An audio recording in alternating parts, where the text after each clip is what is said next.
Inilunsad ng Directorate for Police Community Relations sa pangunguna ni Police Major General Edgar Alan Ocubo ang National Cascading ng Revitalized Police sa Barangay o RPSB sa Police Regional Office 5. Ang mga naging kaganapan mula kay Pacho Woman Sharin Hob. Inilunsad ang National Cascading ng Memorandum Circular No. 2024-006 o ang Revitalized Police sa Barangay sa pangunguna ni Police Major General Edgar Alan O. Ocubo, the Directorate of Police Community Relations.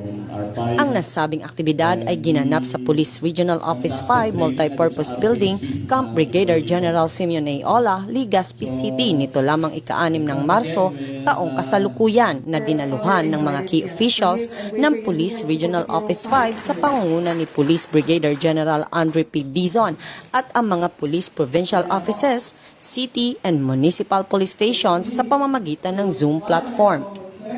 Ang programa ay sinimulan sa presentasyon ni Police Colonel Rolly D. Albania tungkol sa summing up accomplishment ng kasalukuyang Revitalized Police sa Barangay Deployment sa buong Bicol at sinundan ng mensahe ni Police Major General Ocubo kung saan tinalakay nito ang background ng Revitalized Police sa Barangay at iba pang mga batas o panuntunan tungkol dito.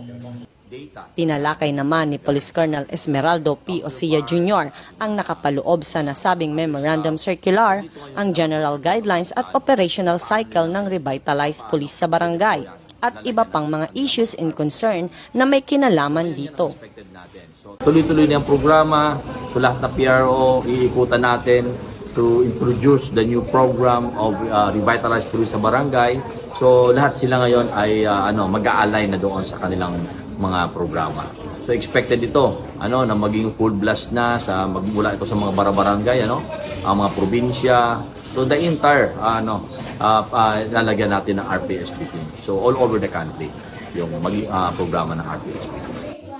Ang pangbansang pulisya ay patuloy sa pagpapatupad ng kampanya na naaayon sa mga programa ni Pangulong Ferdinand R. Marcos Jr.